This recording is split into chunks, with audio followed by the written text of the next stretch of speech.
Hey, so in this last lessons, we'll go through equation of state models and give you an overview of equation of state models. On purpose, we're not going to show you any of the actual equations, but we'll try to give you an or an intuitive understanding of what equation of state models are and what it is used for in the industry. So the first thing we'll do is to look at essentially how an equation of state model looks like from a high level perspective if somebody in your company would, for instance, send you an equation of state model.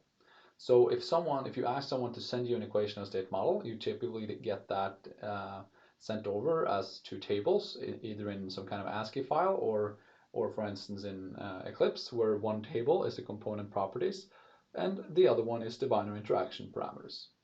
And in the industry, at least for all practical purposes, and what's used at scale, so I'm thinking like 99.9% of the cases, we're either using typically the SRK equation of state or the so-called Ping-Robinson equation of state. From a generic point of view, the predictive capabilities of both equations are very, very similar. Some people have personal preferences of whether to use Ping-Robinson or SRK.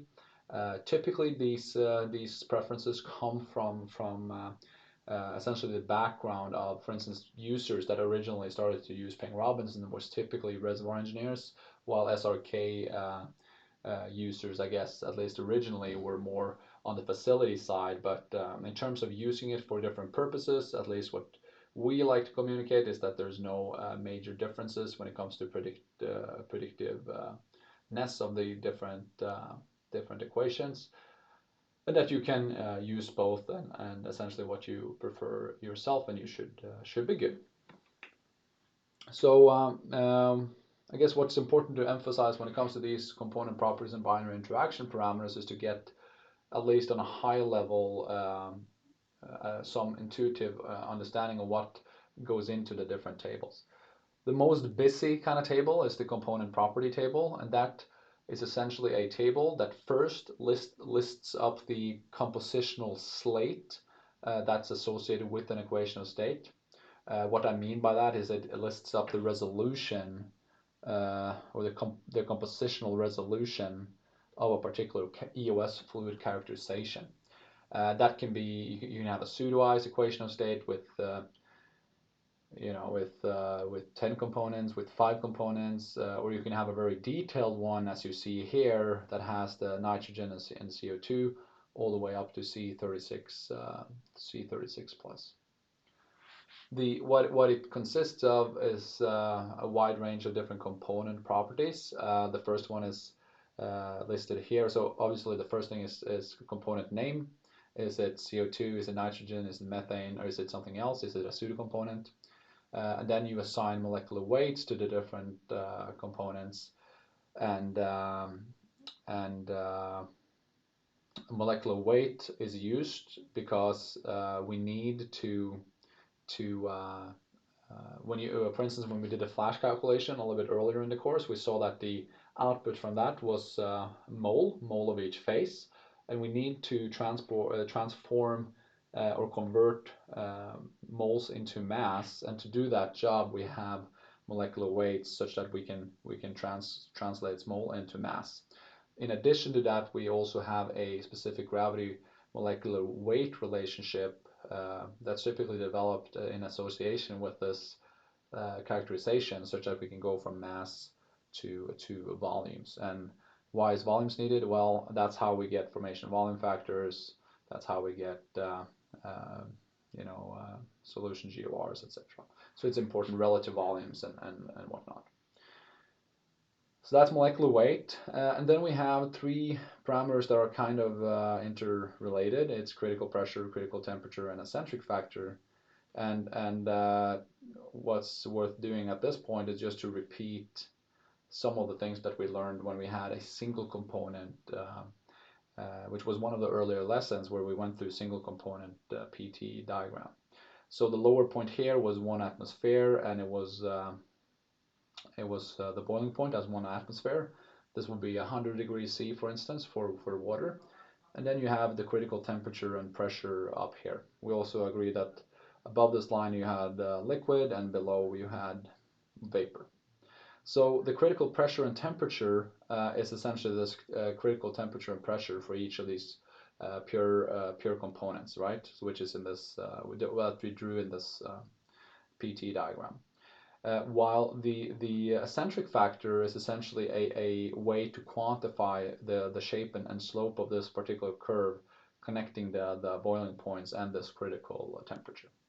And there's many more things going into that, but we'll leave that, if you would like to know more, for the people that will do the advanced PVT and EOS fluid car course.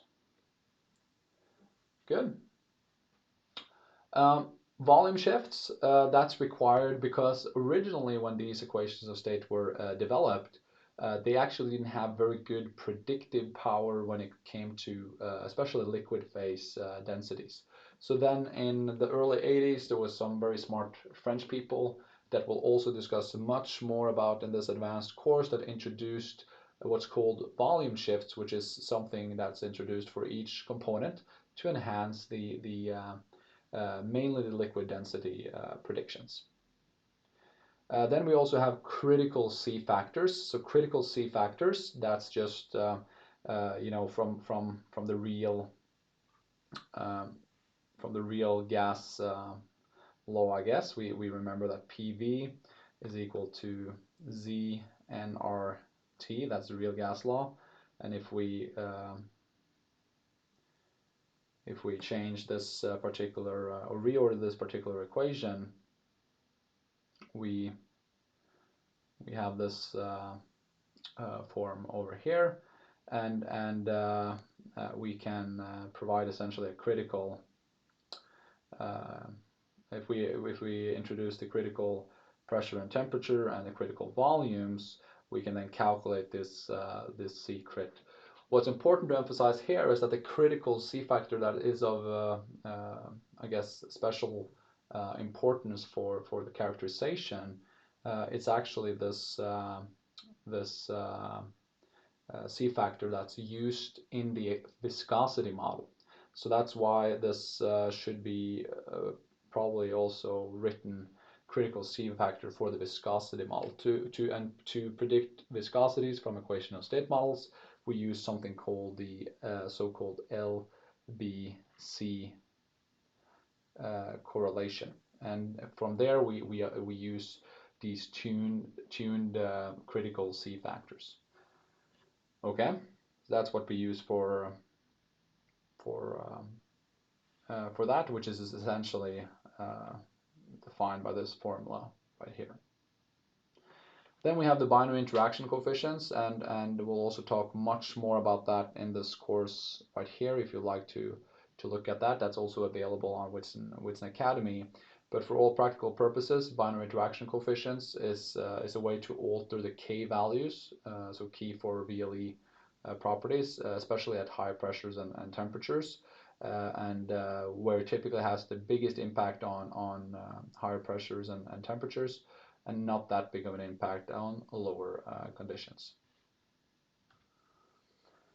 Good. You know, now I kind of bombarded you with a lot of different terms, a lot of different tables and whatnot. But if you don't want to even think about this, what at least you should be aware is that these equations of state models, what they produce as output and what is required as an input to an equation of state. So the input to an equation of state is pressure and temperature. That's key, and pressure and temperature is things we're used to from the kitchen.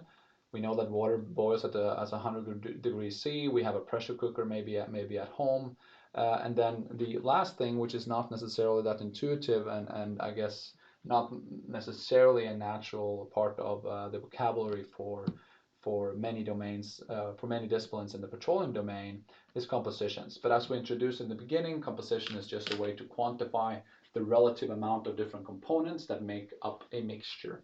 So yeah, you know, sparkling water has a different composition than regular water. Salt water has a different composition than fresh water.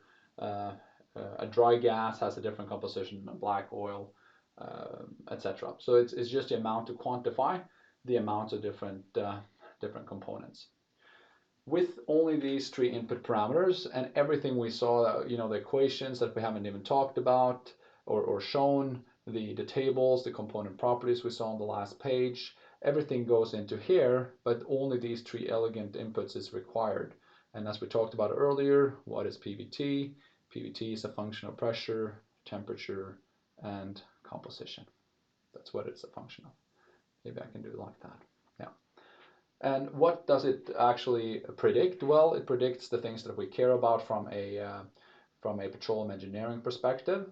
It is formation volume factors, it is solution GORs, it is densities, it is, let's just do it like that. It's densities, it's viscosities, it's you know, liquid relative volumes, which is again related to, you know, saturations of oil, for instance. So it provides us with all these properties that we need for reservoir engineering, pipe flow calculation, facility design, etc. at different conditions. To create an equation of state, you need to go out to the field and sample some hydrocarbons, the petroleum fluids we learned about. You have to send these hydrocarbons to a laboratory, and then the laboratory does a wide range of tests. These tests can, for instance, be to measure the composition. So we need to know the amount of different components. We need to, for instance, maybe do a CCE experiment to measure the saturation pressure. So that's a dew point or a bubble point. We might do the DLE experiment or a CVD experiment to get some either some liquid relative volume curves that can be shrinkage for an oil, or it can be a liquid dropout for a gas condensate. We have also, for instance, multi-stage separator test that gives us, for instance, the formation volume factor for oil and RS. Okay, that's just to mention a few. These laboratory experiments we import into some kind of equation of state software. I call these equation of state softwares equation of state model development softwares.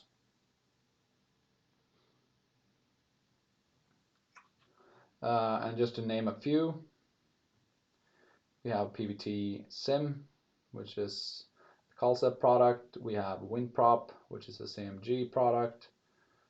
We have PVT P, which is a Petroleum Experts product. We have PVTX, which is an Emerson product that was actually sold by Curtis A. Whitson and developed by him and sold to Emerson in the 90s, I think.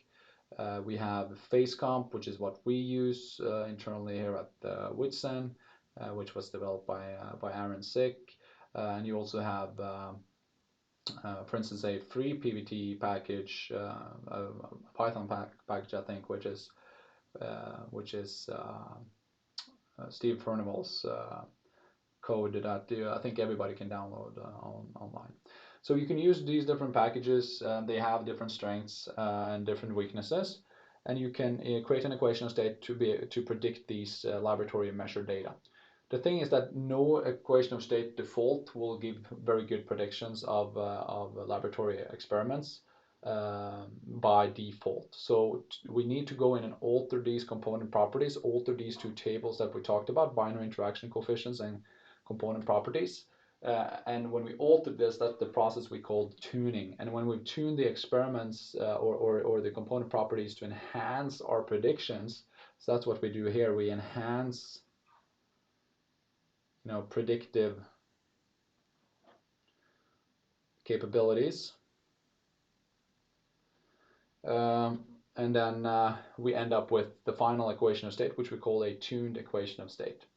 This equation of state we can use to create tables, and worth mentioning, we can also actually use the lab data directly sometimes to create tables.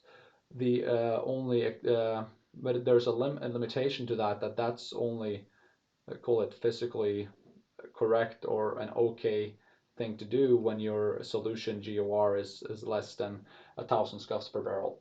And in general, we don't recommend it. We always recommend you to develop an equation of state, use the equation of state to then develop the tables. You can also actually use the equation of state directly into engineering analysis, or you use the black oil tables, which is call it a derived product from the equation of state into the analysis. And the black oil tables is generated with a constant temperature. And this is really where, this is what I call equation of state utilization. And this is really where value add is created. So this is where the dollars is made, at least in my book. It's like material balance calculations, it's reservoir simulation, it's well simulation, it is pipe flow calculation, facility design, separator optimization, gas EOR, gas condensate blockage. The list goes on and on. Good. So just to summarize the equation of state calculations, we know we need we need a composition of pressure and temperature. Again, I'll try to imprint this in your mind. This is what PVT is really all about: pressure, temperature, and composition. So given an overall fluid composition at a given pressure and temperature, we determine the number of phases, the relative amount of equilibrium oil and gas, and then determine the composition of each of these phases, right? This was a lot of the stuff we talked about in the flash calculation part. Then we also determine the essential fluid phase properties. So that's where, you know, we use Ratchford Rice and these material balance calculations to provide the moles of each phase. We then also have some other properties that can give us the essential fluid phase properties as for instance volumes and mass and densities and these different things. So an equation of state model are simple equations that relate pressure, volume, and temperature. As in a cubic equation of state, so for those of you who you know remember from calculus, a cubic equation of state, an equation of state model accurately describes the multi-phase thermodynamic equilibrium of a multi-component system, as well as the PVT properties for any given phase. Combined with the mass balance equation, the EOS model gives the equilibrium phase split of a multi-component fluid mixture. So that's just equation of states summarized in a nutshell. Important for those of you who maybe don't want to create equation of state but would like to have an understanding of equations of state or fluid models in general, is that, you know, these type of models are used in so many different parts of the oil and gas value chain. And here is just a few examples of where equations of state are used. And sometimes, you know, we're not using the equation of state directly, but we're using a derived product of an equation of state, which is, for instance, the black oil table in that type of analysis. And here we see it's used in processing, it's used in production, it's used in the reservoir, and for many different purposes. And here is just a few mentioned. So with that, I hope you enjoyed this short course. The goal of the course and objective of the course was to give you a overview of PVT, an introduction to PVT, and hopefully if you have never been exposed to PVT before, you've been able to climb the learning curve here fairly quickly, and that you're ready to take on PVT related engineering challenges and utilize PVT efficiently in your work. And not to mention also have a very good foundation before you take on any other course on Whitson Academy, where PVT is of particular importance.